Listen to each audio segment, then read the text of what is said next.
This meeting is being recorded. So thank you. And with, whoa. I'm so sorry.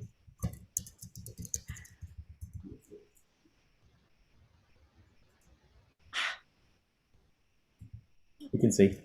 All right, let's see. And with that, Veronica, would you please read Rotary's vision statement? Yes. Rotary's vision statement. Together we see a world where people unite and take action to create lasting change across the globe and in our communities and in ourselves. Thank you very much. Welcome. I am going to ask everyone to please mute themselves so that there's not ambient noise in the background while Rose is speaking with us. Thank you very much. And all right. I'm very pleased that Reverend Dr. Rose Cornelius will be speaking with us today about her ministry that she's been involved in for over 30 years. She's been involved with churches in North Carolina, Georgia, and Virginia in a variety of capacities. And as the East Coast mission facilitator for the Evangelical Convent Church, she's ministered in over 100 churches and led mission teams to over 25 nations of the world across 6 continents. So Rose, you are my wow, that is amazing. She has recently was the Dorcas Ministry Development Director, where she raised money for programs and services and helped people in crisis. She has been a great fundraiser with spearheading fundraising initiatives that raised millions of dollars for local and international projects. She is the past president of the Heart of Cary Association, past board member of the Cary and Morrisville Chambers of Commerce. She's the current president of the Morrisville Rotary Club, and she serves on the Cary High School Business Association and is a member of the Cary Area Ministerial Alliance. And so with that, I will also mention one other thing. She has a BA degree in public administration, a master's of science in business, a master's of divinity, and a doctor of ministry in preaching. So, and she's done, I don't know where she gets time to do anything other than the things she's involved in, so many things. She and her husband, Tony, of 42 years, have 4 children and 6 grandchildren. And so, Rose, I am going to turn it over to you. And good afternoon, everybody. I'm so happy to be here and thank this for Zoom. I'm on the road headed to Illinois for a funeral, and you can never plan a death, can you? But I'm so happy that we're able to get together like this, and hopefully you can you see me? Can you hear me? yes. Okay. Did you hear what I said before this? I would start over. Okay. I'm happy that we are together. I am on my way to Illinois for a funeral. We never can plan death, can we? But it happens. And so we're going to support our family. By the way, that bio is old. Today is my 44th wedding anniversary. And that's probably a surprise to my husband. So he's in trouble. But I wanted to talk to you today about an organization, an advocacy organization that I've been a part of since its inception, and it's One Wake. One Wake is an organization that is nonpartisan, it's multi-faith and very diverse group of people who got together, began to meet about 5 years ago. It was actually a group of clergy that began to meet and discuss issues around social justice. Whether you know it or not, a lot of people, whether they're in transit going through the community, or even church members who are in trouble, they turn to their church for help. And a lot of churches were beginning to see some of the same problems. People not able to pay their rent, people not making enough money to do much of anything, people without health care, people without food. And they were coming to their churches first. As a matter of fact, some of you know Kirk of Kildare. I was good friends with the former pastor, Jody Welker. And he said, in one day, 6 families came to his church. So, and this was back in like 2018, before all of the inflation and all of the things that are happening even today. So we began to meet and talk about what we could do collectively. Yes, there are nonprofits in the area, but you know, a nonprofit basically can help temporarily, but we knew that we had to address some systemic things and start advocating for people who had great needs, continuing needs. So we began to meet, a group of us, about 5 or 6 of us, and that grew. And we began to look for how can we organize to, to address some of these problems. So we began to organize, we began to meet. We had what we call relational meetings, where pastors who didn't know each other would have lunch or dinner together, just to begin to network and strengthen our coalition. And then we looked at organizations that we could organize under, because we didn't want to invent the wheel.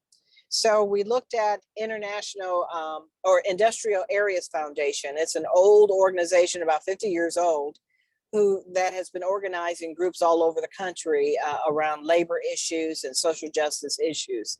And we like their platform. We like their training components, because we realized we needed to train. We needed to know what we were talking about. And when we interacted with officials and different agencies, we needed to know how to impact them. So we began to meet, we began to organize, we began to train people who were interested in certain issues of justice. And then we asked the people that we were meeting with as we grew, we said, what are the things that keep you up at night? So church leaders would go to their congregations and ask them, what keeps you up at night? Nonprofits like Dorcas Ministries, I held several listening sessions with some of our clients. And my questions to them were, what keeps you up at night? What is troubling you? What are you worried about for the future? How does your future look? And 3 areas in particular came up for people. The first, and it was gargantuan, a gargantuan need, affordable housing. The second was a living wage. And the third issue was education. People wanted more equitable education for children, more opportunities for children. So we began to organize around those 3 issues. And it was phenomenal. We began to add more and more members on. And before you knew it, we currently have about 50 churches who are affiliated with us and nonprofits. And we represent about 50,000 families across Wake County. Wow. So our first meeting, we organized right during COVID, unfortunately. So we were trying to have an in-person meeting. Well, that was impossible. But we wanted to organize. We arranged a Zoom meeting for people as could come on. And we invited politicians like the mayor of Raleigh, Wake County commissioners, the mayors of the major cities in Wake County, and other interested, even a developer who was trying to establish downtown South. It was a big coliseum, a big amphitheater that he was trying to build. So we brought them all to the table.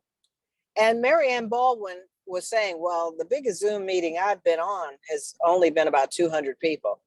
Well, 3,500 people showed up at the Zoom meeting. Oh, God. It was our launch meeting, and it was phenomenal. And they were all blown away. And they knew that we were a force to contend with. And so we asked them questions about the things we were concerned about. And we told them our 3 areas of concern. And we also told them that one of the things that we were going to continue to do was register voters to vote.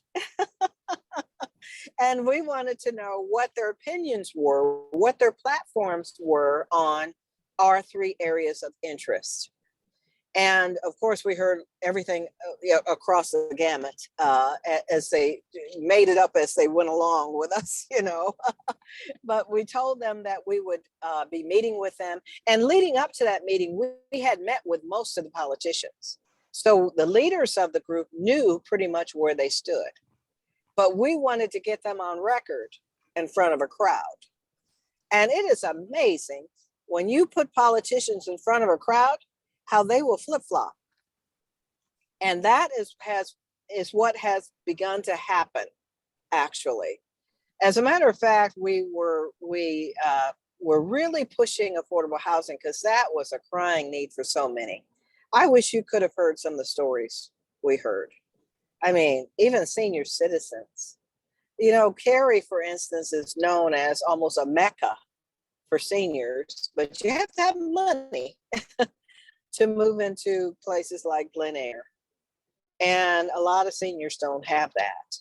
And they're stuck. If they don't have a house, they're really up a creek because they're trying to rent. And rents keep going up.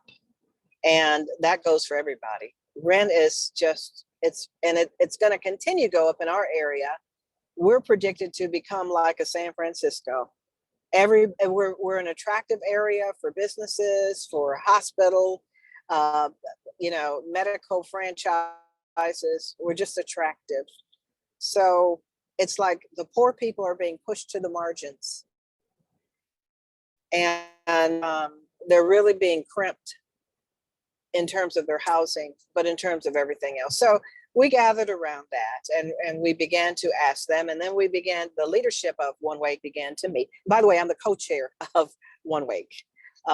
So we began to meet with politicians and just to give them some potential platforms, some potential ways of thinking outside the box to address some of our issues. As a matter of fact, I was in a meeting last night with 3 Wake County commissioners, a small group of us, with some Raleigh residents, because we're trying to get Wake County to do something about some tax abatement for long-term, low-income homeowners whose taxes have skyrocketed. They've almost tripled in the last 10 years. And a lot of these people are on fixed incomes. These houses have been in their homes for years. A lot of these homeowners are African American. And when their parents bought the houses, they were the only places in Raleigh where Black people could buy houses. And now they're being forced out because of taxes. And we think we have a problem with that. So we're approaching the commissioners with some ideas. And yesterday was about our 4th meeting with Wake County commissioners. And they've been so motivated by our energy and by our persistence. They began to bring creative solutions to the table for the first time. It was a miracle. So we're seeing the power of organizing behind issues. Another sterling example, I think, is what happened with the Cary Town Council. All but about one of them was for affordable housing. No, all but about one of them was against affordable housing when we first began to interact with them. They would rather see affordable housing anywhere else but Cary, some of them were saying. Oh, yes, some of them indicated they would pay to have affordable housing put in other areas other than Cary. That was just, their thinking. They were more into green spaces, and nothing wrong with spaces, but people need a place to live. And we informed them that over 70% of Cary, town of Cary employees had to live outside of Cary because they could not afford to live inside of Cary. So we had to educate politicians. One thing that we learned, you don't assume politicians know much about an issue. You have to educate them. And, you know, even when it came to talking about affordable housing, some of them wouldn't even know how to define what you were talking about. They would see in their mind Cabrini Green in Chicago or some of the other, ghetto housing. And we needed to show them another idea, another vision for affordable housing. Most of you are familiar with Dorcas Ministries. Well, right across the street from Dorcas Ministries is an affordable housing place. It's got mixed housing. You know, people pay a variety of rent based upon their income, but it also has a lot of space, a lot of units that are affordable, and it's a beautiful facility.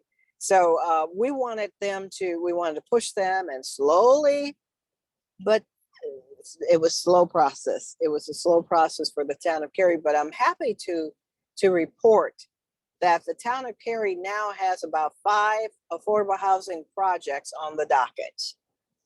It's a miracle. It's a miracle. And 2 of the last holdouts on the town council, we met with them. They were running for office, and we met with them, and we invited them to a candidates forum with their opposition candidates. And we told them we would be asking you about affordable housing and what were your plans and how did you envision going forward and spending town money.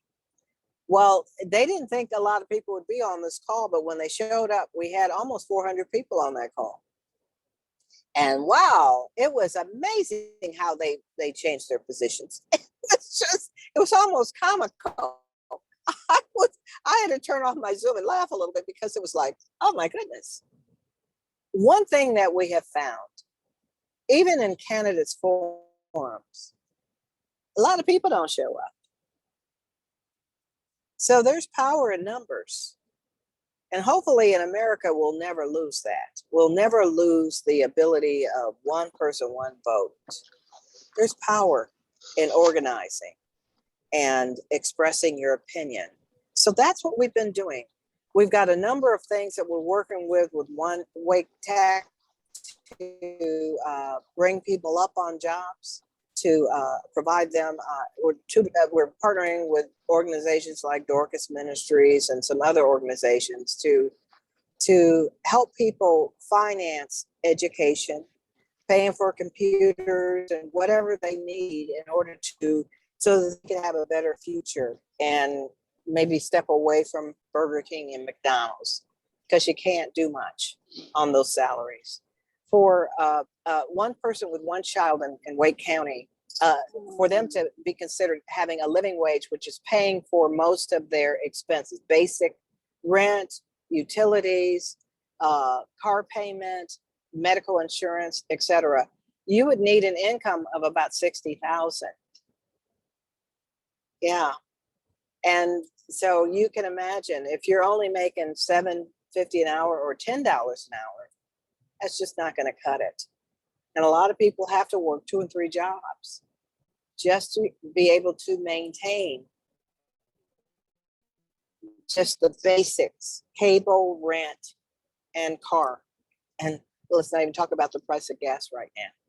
So we have found that organizing is important. And our organization is very diverse: Black, white, Hispanic, everybody's under the tent. Asian. We are ecumenical, which means we have Muslims, we have Jews, we have Christians, we have Hindus one way. And that they've come together because they realize, everybody needs justice. And this problem is not a problem of Black people or white people, or it doesn't belong to one group. Everybody is being affected. And we're that where we are. Our first meeting, that Zoom meeting with 3,000, that was in 2019, and we continue to grow.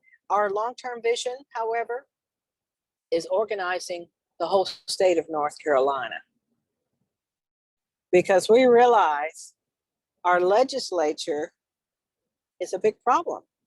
It's a big problem, particularly concerning these issues. There are a lot of obstructionism and a lot of policies and just plain old politics that stand in the way of getting progress made in some of these areas. And not only that, but they shut down the state government limits local power. So, I mean, land, things like that, or houses can build all of that. The state has the final say so in a lot of cases. So, certainly with education, the state has a lot to say about how our children are educated, how much money goes to each child. So, we've got to be able to more effectively influence the state legislature. But we're happy with the progress we're making. We're organizing town by town, city by city. Our goal is to meet with every elected official and have forums for their citizens to meet with them and express concerns and shape policies so that people can live better, more productive lives. So that is One Wake in a nutshell. I hope I gave you a good overview, and if there's any questions, I'm willing to entertain them. Rose, that was a wonderful overview, and gosh, so impressed with the work that you're doing. Thank you so much. Thank you. I did have a question for you. Sure. You mentioned that as you're meeting with politicians, you're giving them kind of new ideas and platforms, and you mentioned the tax abatement for long-term homeowners and the focus on affordable housing. What other ideas are you pursuing in particular? Well, around affordable housing, for instance, there's so many issues that can force people to the margins. One of the big things that we did was in 2 mobile home parks, we rallied around them because in one mobile home park in Cary, for instance, Los Americas, I believe it is, the landlord, the owner of the property, once the people paid off their deed, he wouldn't give it to them. And a lot of them were Hispanics.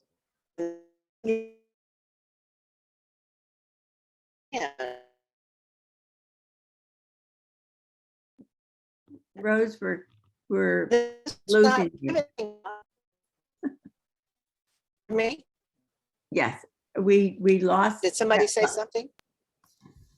No, I was saying that we lost your audio for the last little piece you said. Okay, can you hear me now? Yes. Yeah, that's better. You were just talking about the mobile home park and just beginning to describe what the landlord was doing.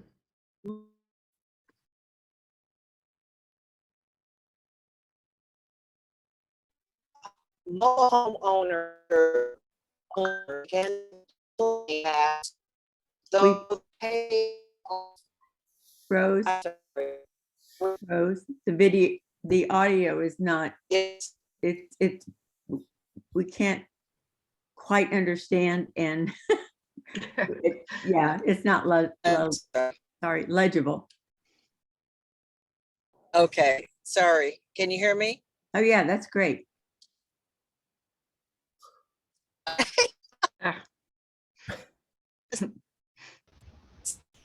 Nope.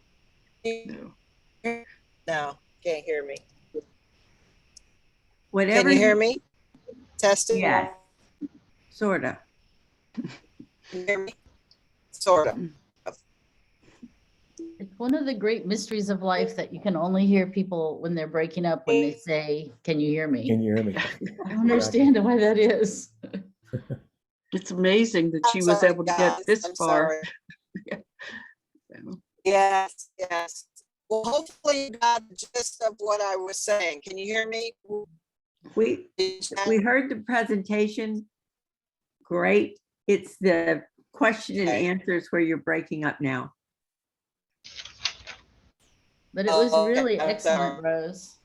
Really, really grateful. I've been a member of One Wake since Stefan first came into town. It looks like we lost her entirely. Yeah. But I remember this sort of taciturn guy kind of standing in the corner at our church saying, I'm from New Jersey and I'm here to help you. And then saw him 2 years later, after quarantine was way, over and we were returning to in person, and there he is again. And I said, I figured you'd gone back to New Jersey. And he said, oh no, we've been organizing for 2 years.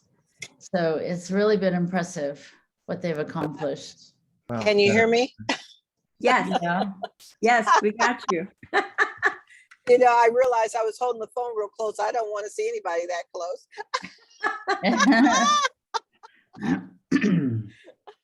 But yeah, we were able to negotiate with the landowner at that mobile park so that they could have their deeds, because that was an injustice that was being done on those people. And mobile home parks are particularly threatened in our area because the land is what is valuable. And what is happening right now, there's gentrification where people are being bought out or forced out of homes they've lived in for years because the land is what is needed. So that builders will come in and tear down the house and build up another $1 million structure. So there are people that are on the margins who don't think they have a lot of power or say. And we brought some homeowners to the commissioners last night, and they heard them. So it's a forum for that type of thing, for allowing the little people, the people who think they have nobody in their corner, to be able to give them the platform to speak. And one thing I told commissioners, I'm a minister, so I got a little spiritual on them. I said, in the Jewish religion, when we talk in the Bible, you talk about the high priest going in to the Holy of Holies once a year. And on the high priest, he wore a vest with jewels representing each of the 12 tribes of Israel. Everybody went in basically because of what the priest was wearing. I said, when we come before you and you give your deliberations on these big projects and companies coming in and giving them tax breaks, we want you to think that you also must go in representing everybody. Everybody must be in your deliberations. And they say, oh, I had some politicians say, I thought I needed to vote for this or God would strike me dead. I said, you're probably right. So yeah, we want to remind our politicians, our elected officials, our government officials, you represent everybody, not just the people with power or money. And in order for this community to be a sound community, everybody must rise. Everybody must rise. So hopefully I inspired you. If you're interested in One Wake, we have a website, onewake.org. And you have to be, in order to get into One Wake to participate, you have to be attached to one of the houses of faith or nonprofits that are associated into One Wake, because we do have high organized work, groundwork, a lot of work for us. So if your church is not a member, go on the website, see what churches are. And I insisted that my church become a member. We were one of the first. So that's how. Oop, lost her again.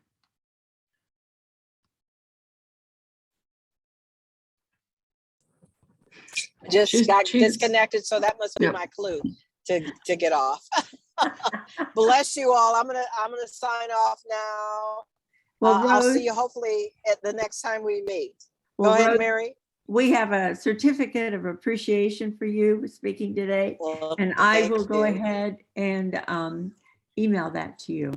So Thank safe you. journey, blessings on your family, and Thank you. we thank you so much for your time today. Thank We you. really appreciate it. Bless you all. Bye-bye. Bye, Rose. Bye. Hey.